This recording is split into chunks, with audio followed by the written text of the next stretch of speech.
Good morning, students. Today we will discuss recursion in Python language.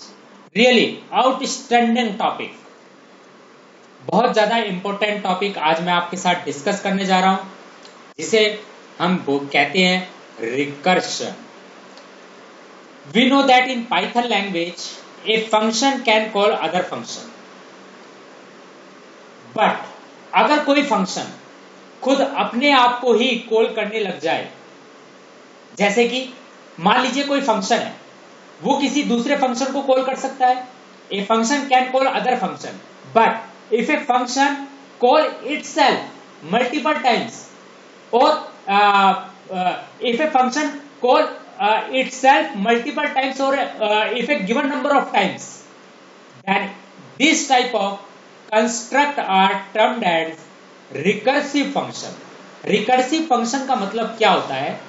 recursive function का मतलब ये होता है अगर कोई फंक्शन खुद अपने आप को ही कॉल करता है, इसे हम बोलते हैं क्या? recursion. if a function calls itself, it is known as recursion. it is known as recursive function. If a function calls itself, then that function is known as the recursive function.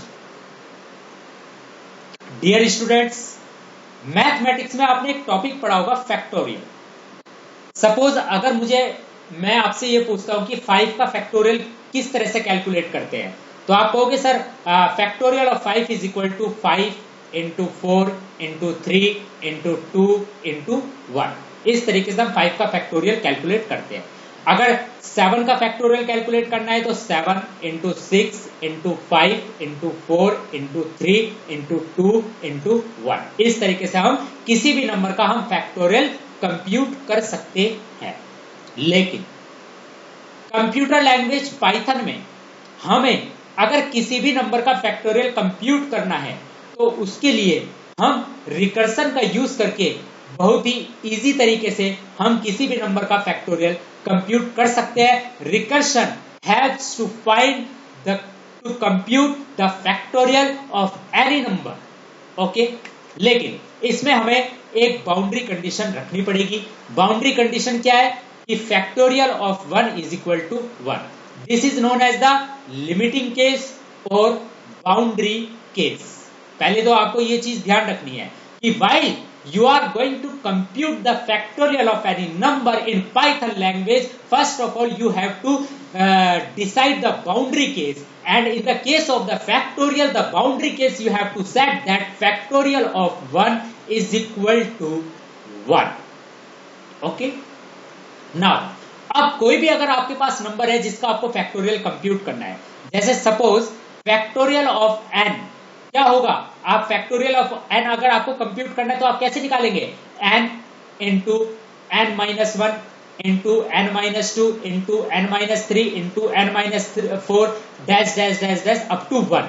इसको इस तरह से ना लिखकर n into n minus 1 into n minus 2 into n minus 3 into n minus 4 into n minus 5 dash dash dash dash dash 1 up to 1 तक ही जाएगा. ये इसको इस तरह से ना लिखकर हम इसे रिकर्शन की फॉर्म में कैसे लिखते हैं? हम इसे रिकर्शन की फॉर्म में लिखते हैं dear student, factorial of n is equal to n into factorial of n minus 1.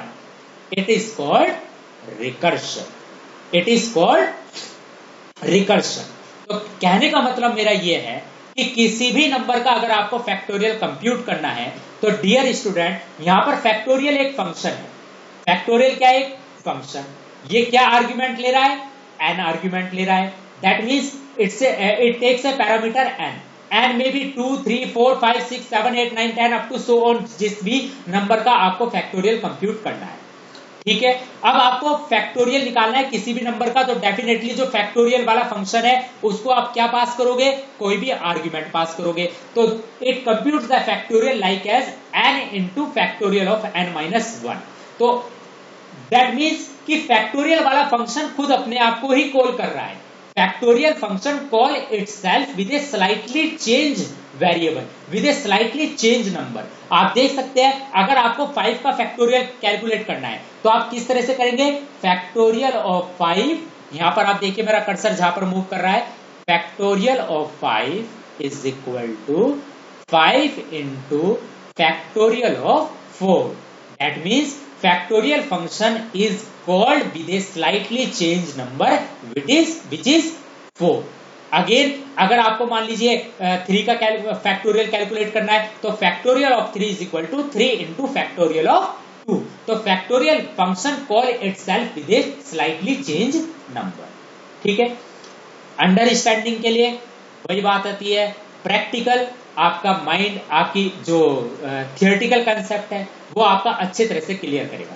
चलिए एक प्रैक्टिकल प्रोग्राम लेकर चलते हैं और आज मैं आपको रिकर्शन का कॉन्सेप्ट अच्छी तरीके से समझाऊंगा। मेरा लेक्चर लंबा हो सकता है, मैं आपको पहले बताने जा रहा हूं मेरा लेक्चर लंबा हो सकता है, लेकिन अगर एक बार आपको रिकर्शन समझ में आ गया तो मैं आपसे प्रॉमिस करता हूं जिंदगी भर आप इसे भूल नहीं पाओगे कि सर ने कभी रिकर्शन पढ़ाया था। राइट, अब आप देखिए मैंने एक एग्जांपल लिया है, def is a keyword, factorial is a function. Here factorial is a function, मैं पहले बता रहा हूं it is a user defined function, कोई ये प्री डिफाइंड फंक्शन नहीं है, ये यूजर डिफाइंड फंक्शन है। इसकी जगह आप कुछ भी लिख सकते हैं जो आपका मन चाहे। Now this function takes a parameter num, this function takes a parameter num. Okay, अब जब मैं इस फंक्शन को कॉल करूंगा तो कॉल करते समय मैं इसे क्या पास कराऊंगा, कोई भी वेरिएबल, कोई भी इंटीजर वेरिएबल पास कराऊंगा जिसका ये फैक्टोरियल कंप्यूट करेगा। राइट, आइए प्रिंट वाले फंक्शन पर आइए। Factorial of pair of curly braces 0 is pair of curly braces 1 dot format num. तो ये जो नम की वैल्यू है वो किसको असाइन होगी, पेयर ऑफ कर्ली ब्रेसेस 0 पर असाइन होगी। तो नम क्या है, जिस भी नंबर का आप फैक्टोरियल कंप्यूट कर रहे हैं। यहां पर आपने नम को क्या लिया है, 5 लिया है, तो फैक्टोरियल ऑफ 5 इज, अब आपने इस फंक्शन को कॉल किया है, देखिए ये फंक्शन आपने कॉल करा है फैक्टोरियल और आपने क्या पास करा है, 5। तो ये जो 5 है किसको पास हुआ, इस नम को पास हुआ है, जो ये मैंने फंक्शन डिफाइन किया है इस नम को पास हुआ है 5। ओके, अब इसने चेक करा return 1 if num is equal to 1। अगर नम की वैल्यू 1 है तो क्या रिटर्न कर दे, 1, क्योंकि 1 का फैक्टोरियल क्या होता है, 1 ही होता है। लेकिन हमने नम क्या लिया है, 5, तो यह आएगा एल्स पे जाएगा, तो क्या रिटर्न करेगा ये, 5 multiply factorial of num minus 1। Num minus 1 क्या है, 4, नम क्या था 5, 5 में से बन गया 4। अब डियर स्टूडेंट, अब आप देखिए यहां पर नम क्या है 5, तो ये अब मेरा क्या बन गया 5 मल्टीप्लाई फैक्टोरियल ऑफ 4। आप इसको एक कॉपी में लिख लीजिएगा, नम क्या है 5 मल्टीप्लाई फैक्टोरियल ऑफ 4। अब दोबारा से फैक्टोरियल वाला फंक्शन कॉल हुआ, आप देख सकते हैं अब ये खुद ही अपने आप को कॉल कर रहा है। एक बार मैंने इसे कहां से कॉल करा, कॉलिंग फंक्शन से। कॉलिंग फंक्शन से सिर्फ एक बार कॉल हुआ और एक बार कॉल होने के बाद अब ये खुद अपने आप को कॉल कर रहा है, इसे ही बोलते हैं रिकर्शन। अब आप देखिए फैक्टोरियल ऑफ 4, अब नम के पास क्या गया 4, अब क्या गया नम के पास 4। अब इसने चेक करा return 1 if num is equal to 1, नहीं नम 1 नहीं है, तो क्या हुआ रिटर्न करेगा एल्स 4 मल्टीप्लाई फैक्टोरियल ऑफ नम क्या था 4, 4 में से बन गया 3। अब क्या हुआ ये 4 इंटू फैक्टोरियल 3। अब दोबारा से फैक्टोरियल वाला फंक्शन कॉल हुआ, नम की वैल्यू अब क्या आएगी 3, तो अब दोबारा से चेक करेगा 3 इंटू फैक्टोरियल ऑफ 2। अब दोबारा से नम के पास क्या जाएगा 2, फिर दोबारा से चेक करेगा 2 मल्टीप्लाई फैक्टोरियल ऑफ 1। अब नम के पास क्या जाएगा 1। अब चेक करेगा return is 1 if num is equal to 1 है, यस, तो ये क्या रिटर्न करेगा 1। लेकिन आपके दिमाग में क्वेश्चन उठ रहा होगा कि सर 120 कैसे आया, 120 कैसे आया। इसके लिए मैंने आपको नीचे थोड़ा सा आना पड़ेगा मेरे साथ, आइए नीचे समझते हैं। सबसे पहले मैं आपको रिकर्शन की डेफिनेशन बता देता हूं।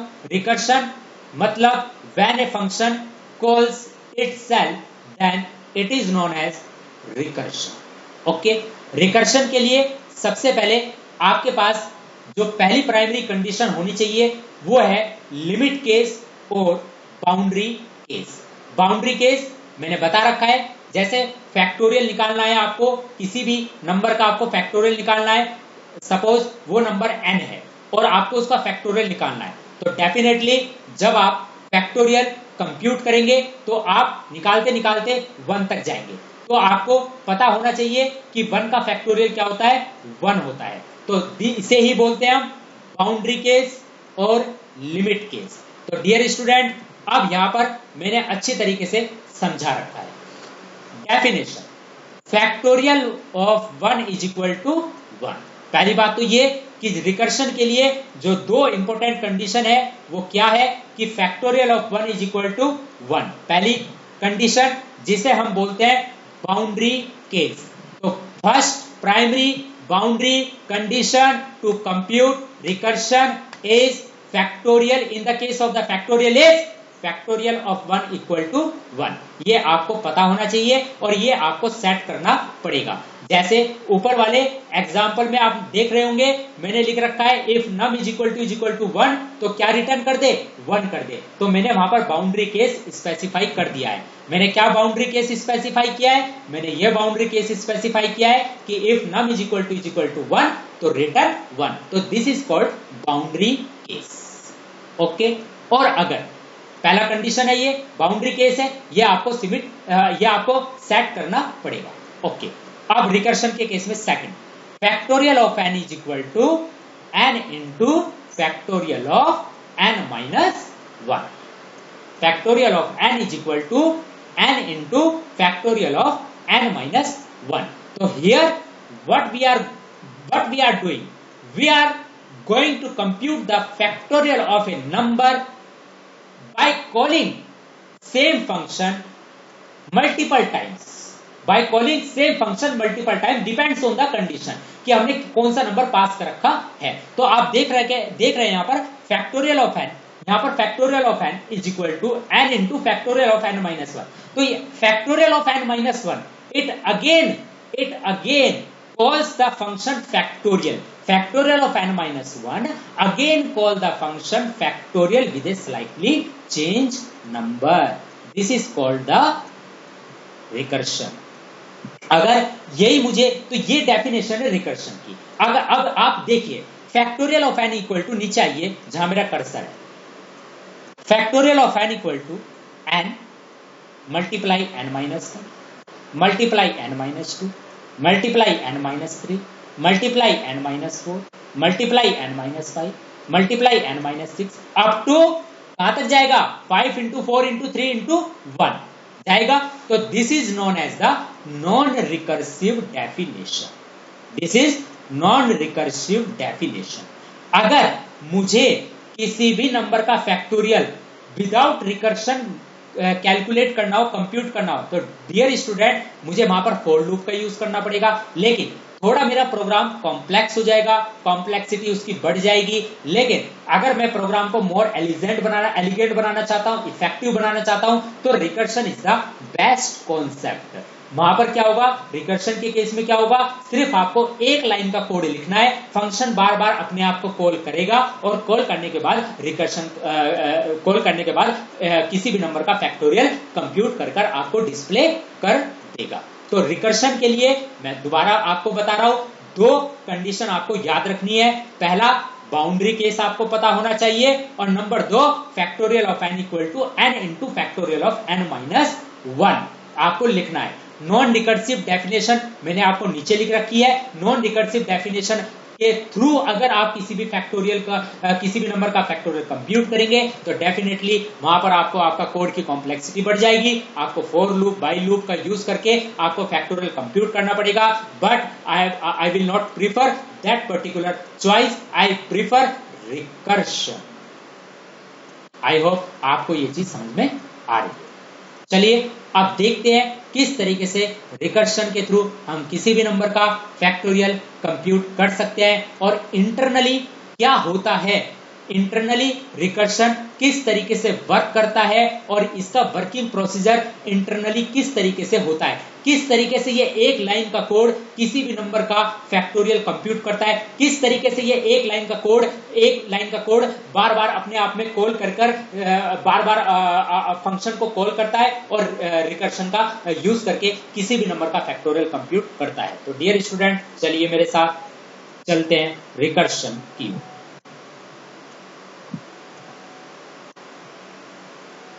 चलिए अब आप यहां पर आइए।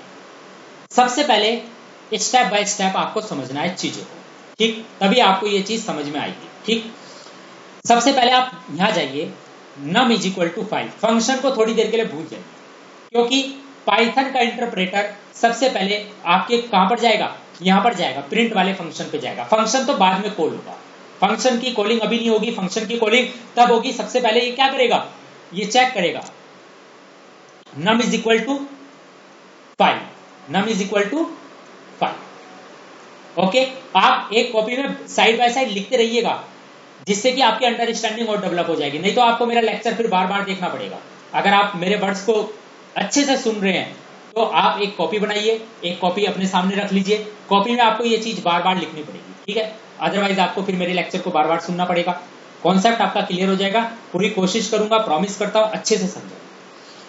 num is equal to 5। Okay, now print factorial of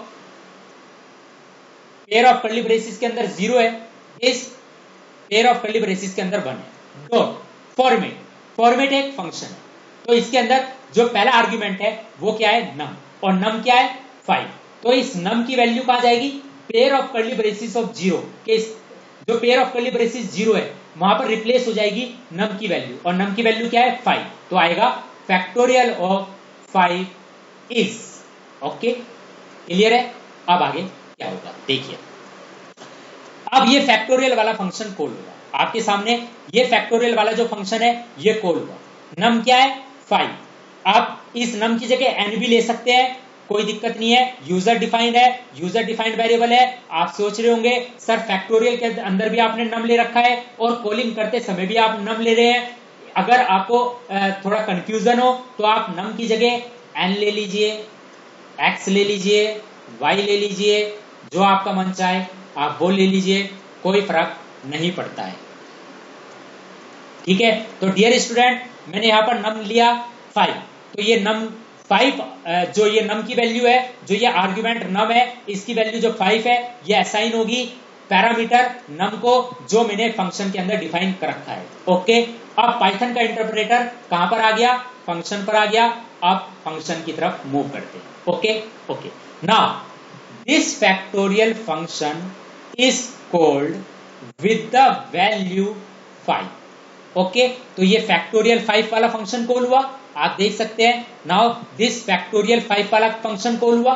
okay, now return 1 if num is equal to 1 है। नहीं, अभी हम बाउंड्री केस पर नहीं आए हैं। मैंने कहा था ना बाउंड्री केस आपको सेट करना पड़ेगा, मैंने बाउंड्री केस सेट करा कि अगर num की वैल्यू 1 है तो क्या कर दे, 1 रिटर्न कर दे, ठीक है। मैथमेटिक्स में factorial of 1 is equal to 1, उसी मैथमेटिक्स को उठाकर मैंने पाइथन में किस तरह से लिखा कि return 1 if num is equal to 1। तो this is the boundary case for factorial of 1 is equal to 1। अभी num की वैल्यू क्या है 5 है। ओके, नाउ एल्स क्या करेगा ये, else 5 multiply factorial of 4, 5 multiply factorial of 4। Now ये जो फैक्टोरियल 5 वाला फंक्शन है, ये फंक्शन कॉल हुआ फैक्टोरियल 5। नाउ अब हुआ क्या, 5 मल्टीप्लाई फैक्टोरियल ऑफ 4। अब ये फैक्टोरियल 5 किसको कंप्यूट कर रहा है, फैक्टोरियल 4 को कंप्यूट कर रहा है। आप देख सकते हैं ना, पहले तो फैक्टोरियल 5 हुआ, फैक्टोरियल 5 हुआ। नाउ अब क्या होगा, अब ये एल्स पे जाएगा, पहले चेक करेगा if num is equal to 1 है। नहीं, num की वैल्यू 1 तो नहीं है, तो ये क्या जाएगा, एल्स पे जाएगा। एल्स पे जाने के बाद कॉपी में लिखते रहिएगा, इस चीज को समझ में आएगा। एल्स पे जाएगा, एल्स पे जाने के बाद ये कहेगा num क्या है 5, 5 multiply factorial of 4। Okay, 5 multiply factorial of 4। Now again अब फैक्टोरियल वाला फंक्शन कॉल हुआ। आप देख सकते हैं ना, एक फंक्शन खुद अपने आप को ही कॉल कर रहा है, फंक्शन के अंदर ही मैंने फंक्शन को कॉल कराया। आप देख सकते हैं फैक्टोरियल ऑफ नम के अंदर ही मैंने क्या करा, फिर दोबारा से फैक्टोरियल ऑफ नम -1 के साथ कॉल किया। तो यही तो रिकर्शन है, इसे ही तो रिकर्शन कहते हैं। When a function calls itself with a slightly change number, पहले वहां पर नम था, अब वहां पर नम -1 है। when a same function calls itself with a slightly changed value, then it is called recursion, okay. Copy में लिखते रहिएगा, कॉन्सेप्ट क्लियर हो जाएगा आपका। ओके नाउ ये क्या, अब क्या हुआ, 5 multiply factorial of 4। Okay now factorial 5 compute factorial 4, तो क्या हुआ 5 इंटू फैक्टोरियल ऑफ नम -1 का मतलब है 4। अब ये फैक्टोरियल वाला फंक्शन दोबारा से कॉल हुआ, अब ये फैक्टोरियल वाला फंक्शन दोबारा से कॉल हुआ। अब ये 4 किसको असाइन होगा, नम को। किसको असाइन होगा, नम को। अब फैक्टोरियल 4, ओके। आप चेक करेगा return 1 if num is equal to 1 है, नहीं। एल्स नम क्या था 4 मल्टीप्लाई फैक्टोरियल ऑफ 4 -1 क्या हो गया 3। तो पहले फंक्शन फैक्टोरियल 5 था, अब फैक्टोरियल 4 फंक्शन बना हुआ है। फैक्टोरियल 5 वाला फंक्शन अभी पूरी तरह से कंप्यूट नहीं हुआ है, वो वेट कर रहा है फैक्टोरियल 5 वाला फंक्शन कि पहले फैक्टोरियल 4 कंप्यूट होगा। अब फैक्टोरियल 4 वाला फंक्शन क्या कंप्यूट करेगा, फैक्टोरियल 3, तो आएगा 4 इंटू फैक्टोरियल ऑफ 3। अब 3 की वैल्यू किसके पास जाएगी, नम के पास। अब नम के पास क्या आ गया 3, तो फैक्टोरियल ऑफ 3। अब चेक करेगा नम इज इक्वल टू 1 है, नहीं है। एल्स 3 मल्टीप्लाई फैक्टोरियल ऑफ 2, तो अब यहां पर आया फैक्टोरियल ऑफ 2।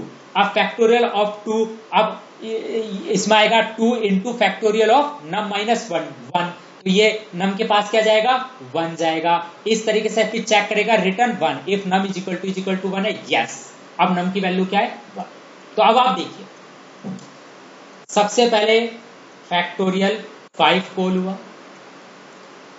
फैक्टोरियल 5 वेट कर रहा है किसका, फैक्टोरियल 4 के कंप्यूट होने का, क्योंकि फैक्टोरियल 4 से ही वैल्यू आएगी उसके पास। आप देख सकते हैं मैंने लिख रखा है। फैक्टोरियल 4 वेट कर रहा है फैक्टोरियल 3 के कंप्यूट होने का, फैक्टोरियल 3 वेट कर रहा है फैक्टोरियल 2 के कंप्यूट होने का, फैक्टोरियल 2 वेट कर रहा है फैक्टोरियल 1 के कंप्यूट। इस तरीके से ये क्या बन जाता है, एक stack of function calls.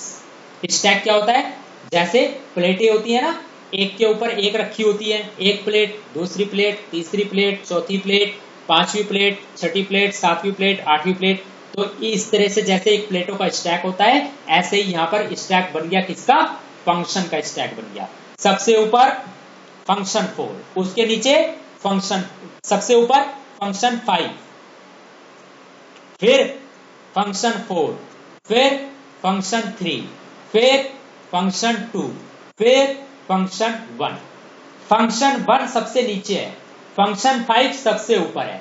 Function 1 से फंक्शन 1 क्या है, सबसे जो नीचे है फैक्टोरियल 1, ये वैल्यू कंप्यूट करेगा और रिजल्ट किसको देगा, फैक्टोरियल 2 को।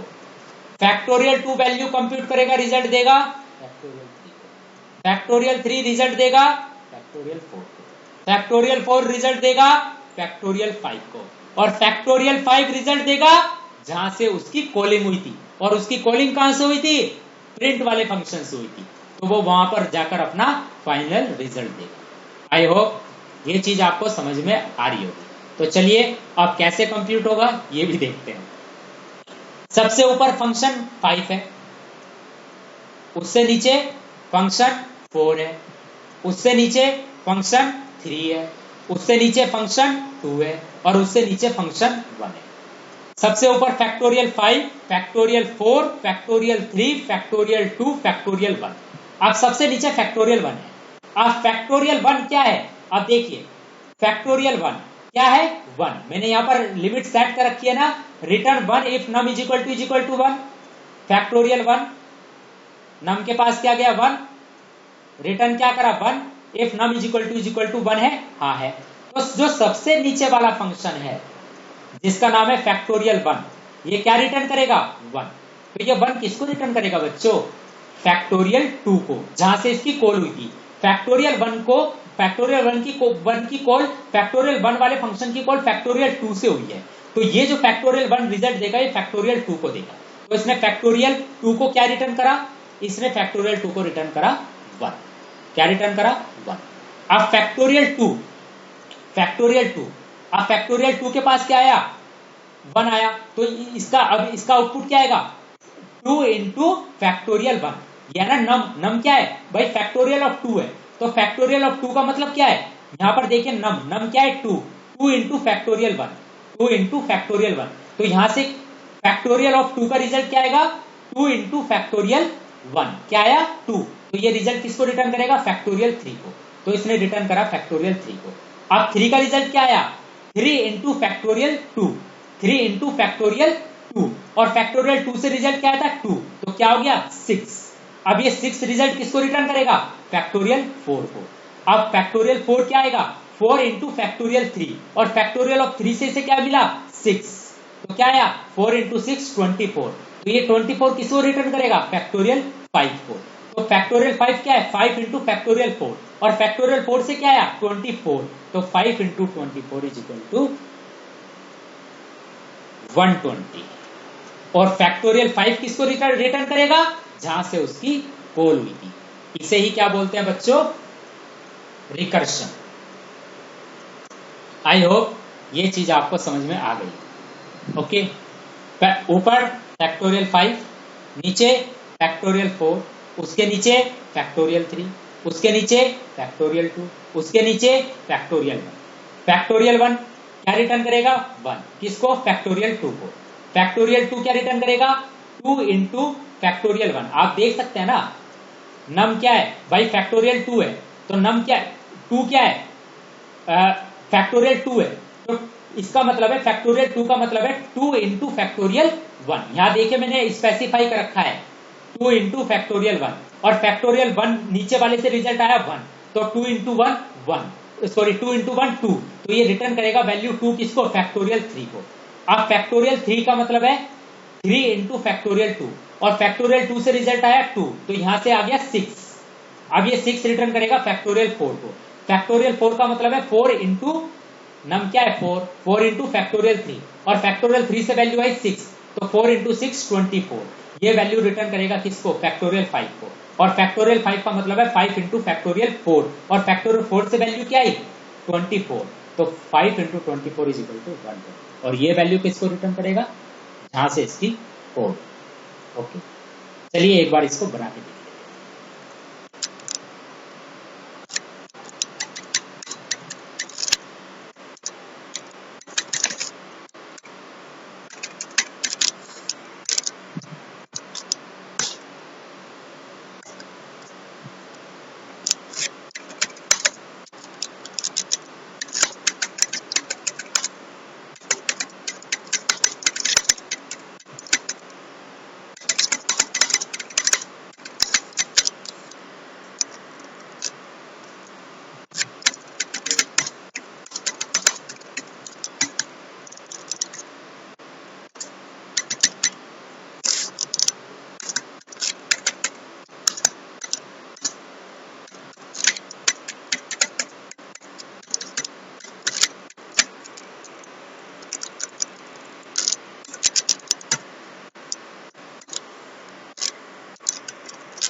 हम कीबोर्ड से वैल्यू लेंगे। यहां पर इसने वैल्यू जो ले रखी है वो डिफाइन कर रखी है num is equal to 5, but हम कीबोर्ड से वैल्यू लेने की कोशिश करते हैं।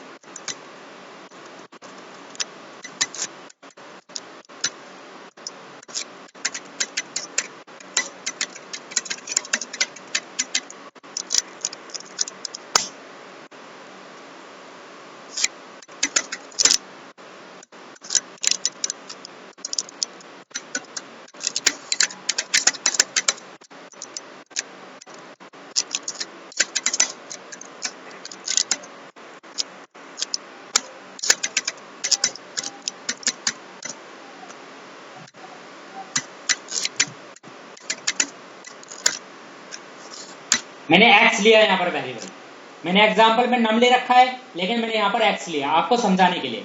तो अब ये फैक्टोरियल वाला फंक्शन जब कॉल होगा तो इसके अंदर हम आर्ग्यूमेंट क्या पास करेंगे, x पास करेंगे। तो ये जो x की वैल्यू है ये किसको असाइन होगी, नंबर को असाइन होगी। मैंने यहाँ पर नम ले रखा था, यहाँ पर मैंने एग्जाम्पल में नंबर ले लिया। ओके, समझाने के लिए इसने कहा एंटर द नंबर, मैंने 6 डाला। Name num is not given,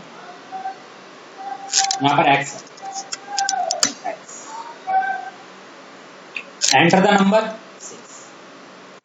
क्या कह रहा है ये,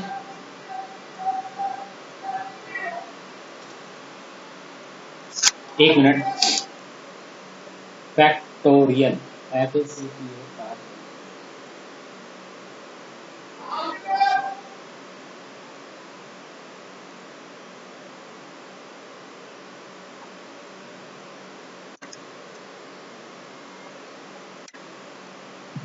यहाँ पर नंबर आएगा।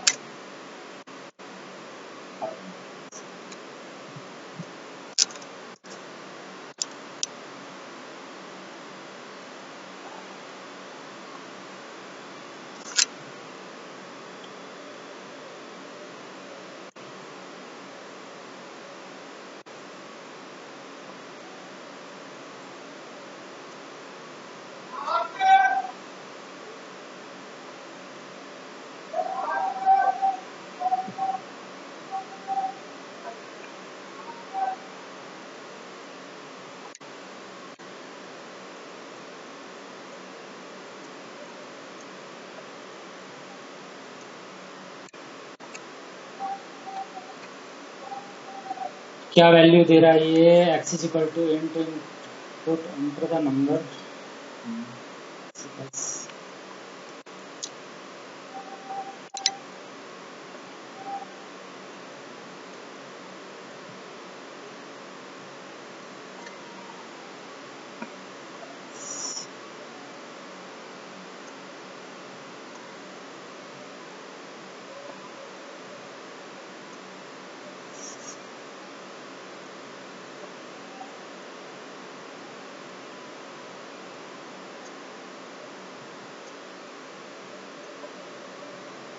डियर स्टूडेंट ये एरर डिस्प्ले कर रहा है, एरर कहाँ डिस्प्ले कर रहा है, ये यही देखना है।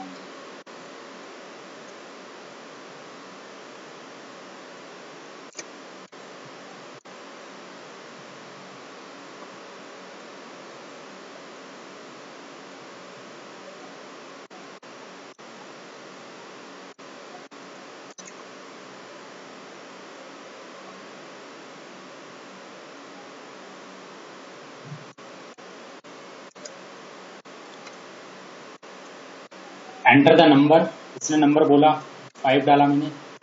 जैसे मैं एंटर मार रहा हूँ ये एरर दे रहा है, एरर किस टाइप की एरर शो कर रहा है ये, ओके यहाँ आएगा नंबर।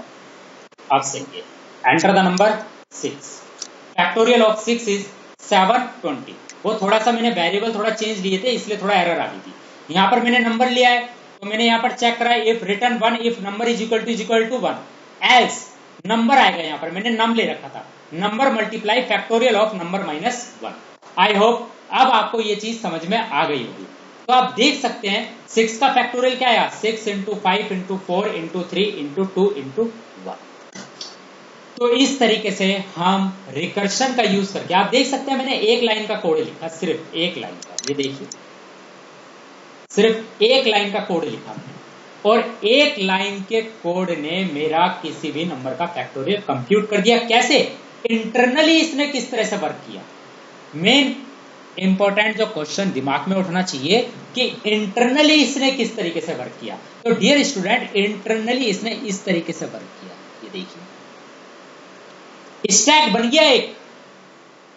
अब मैंने यहां पर 6 लिया है ना, तो ऊपर फैक्टोरियल 6, फिर फैक्टोरियल 6 वाला फंक्शन, नीचे फैक्टोरियल 5 वाला फंक्शन, फिर फैक्टोरियल 4 वाला फंक्शन, फिर फैक्टोरियल 3 वाला फंक्शन, फिर फैक्टोरियल 2 वाला फंक्शन, फिर फैक्टोरियल 1 वाला फंक्शन। और फैक्टोरियल 1 रिजल्ट रिटर्न करेगा फैक्टोरियल 2 को, फैक्टोरियल 2 रिजल्ट रिटर्न करेगा फैक्टोरियल 3 को, फैक्टोरियल 3 रिजल्ट रिटर्न करेगा फैक्टोरियल 4 को, फैक्टोरियल 4 रिजल्ट रिटर्न करेगा फैक्टोरियल 5 को, फैक्टोरियल 5 रिजल्ट रिटर्न करेगा फैक्टोरियल 6 को, और फैक्टोरियल 6 फाइनली रिजल्ट रिटर्न करेगा कहां पर, जहां से उसकी कॉलिंग हुई होगी। उसकी कॉलिंग कहां से हुई है, प्रिंट वाले फंक्शन से हुई है, तो यहां पर वो अपनी वैल्यू रिटर्न करेगा। फाइनली वो वैल्यू असाइन होगी पेयर ऑफ कर्ली ब्रेसेस के अंदर जो 1 आर्ग्यूमेंट है यहाँ। आई होप आपको ये चीज समझ में आ गई होगी, और अगर नहीं आई है डियर स्टूडेंट तो एक बार इसे लेक्चर को दोबारा देखना, ठीक है, डेफिनेटली आपको समझ में जरूर आएगा। चलिए एडवांटेजेस देख लेते हैं, रिकर्शन की एडवांटेजेस क्या। Number 1, recursive function make the code look clean and elegant, right. क्या कहा कि recursive function make the code look clean and elegant. Number 2, a complex task can be broken down into simpler सब programme using recursion. आप देख सकते हैं एक complex task थी।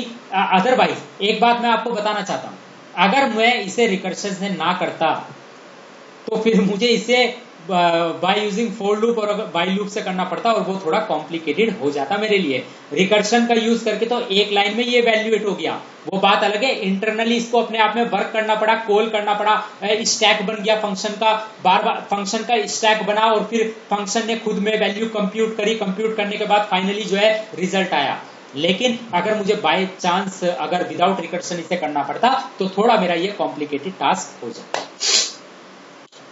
Number 3, sequence generation is easier with recursion than using some nested iteration। nested iteration का मतलब है वही है for loop, while loop। for loop के अंदर मुझे for loop चलाना पड़ता, तब मुझे जो है nested iteration का यूज करना पड़ता, तो थोड़ा टास्क मेरा कॉम्प्लिकेटेड हो जाता। लेकिन यहाँ पर अब जो सीक्वेंस का जनरेशन हो रहा है वो थोड़ा सा ईजियर है, ठीक है। तो these are the advantages of recursion. लेकिन डियर स्टूडेंट कुछ डिसएडवांटेजेस भी है, उन पर भी थोड़ा फोकस कर लेना चाहिए। Disadvantages of recursion. Sometimes the logic behind recursion is hard to follow through।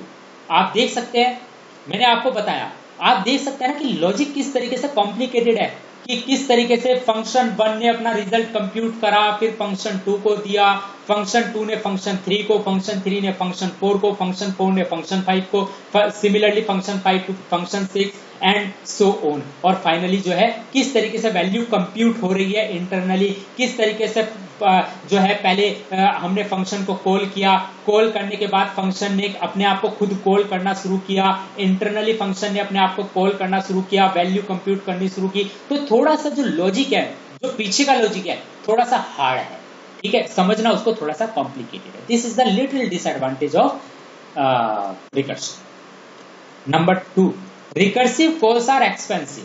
ये बात आपको, ये डिसएडवांटेज है, ये रिकर्शन की डिसएडवांटेज है। क्या कहा कि recursive calls are expensive, inefficient as they take up a lot of memory at time. Really it's true कि जब भी रिकर्शन होगा तो डेफिनेटली फंक्शन का एक स्टैक बनेगा, और फंक्शन का जो स्टैक है वो कहां पर बनेगा, मेमोरी के अंदर बनेगा। और मेमोरी के अंदर जब फंक्शन का स्टैक बनेगा तो वो जब वो इवैल्यूएट करेगा तो डेफिनेटली इवैल्यूएशन में टाइम लगेगा, क्योंकि फैक्टोरियल 1 इवैल्यूएट होगा, वो अपनी वैल्यू रिटर्न करेगा फैक्टोरियल 2 को, फैक्टोरियल 2 इवैल्यूएट होगा वो फैक्टोरियल 3 को, फैक्टोरियल 3 इवैल्यूएट होगा वो फैक्टोरियल 4 को, फैक्टोरियल 4 इवैल्यूएट करेगा फैक्टोरियल वैल्यू रिटर्न करेगा फैक्टोरियल 5 को। इस तरीके से जो इंटरनल प्रोसेस है रिकर्शन का वो थोड़ा सा टाइम कंज्यूमिंग है, मेमोरी भी है और टाइम कंज्यूमिंग भी है। This is the disadvantage of recursion. But अगर यूजर पर्पस से सोचा जाए, प्रोग्रामिंग पर्पस से सोचा जाए तो recursion is the best way. Okay, and recursive functions are hard to debug. Hard to debug का मतलब है डियर स्टूडेंट, अगर एक बार अगर आपकी कोई एरर आ गई तो it is little difficult to compute the debug, to find the error in the recursive calls। क्योंकि recursive calls किस तरीके से है आप देख सकते हैं, फैक्टोरियल 1 फैक्टोरियल 2 को कॉल कर रहा है, फैक्टोरियल 2 फैक्टोरियल 3 को, फैक्टोरियल 3 फैक्टोरियल 4 को, फैक्टोरियल 4 फैक्टोरियल 5 को, फैक्टोरियल 5 फैक्टोरियल 6 को। इस तरीके से जो ये रिकर्सिव कॉल्स है, अगर इनमें एक बार भी कोई भी एरर आ गई या कोई भी अगर हमारा कॉन्सेप्ट थोड़ा सा मिसमैच हो गया तो it is little difficult, hard to debug okay, to find the error in a particular recursive code. So this is the disadvantage of recursion. I hope आपको रिकर्शन का कॉन्सेप्ट अच्छी तरीके से समझ में आ गया होगा। तो डियर स्टूडेंट, आज का जो मेरा लेक्चर था रिकर्शन का, इसको आप अच्छी तरीके से देख लीजिएगा। आई होप आपको अच्छे से ये समझ में आएगा। और अगले लेक्चर में हम आपसे मिलेंगे, एक पाइथन का मैं प्रोग्राम लेकर आऊंगा, रिकर्शन का ही है, जिसमें हम डिस्कस करेंगे Fibonacci series, Python program to display the Fibonacci sequence up to the nth term using recursive function. तब तक के लिए thank you very much, have a nice day, take care.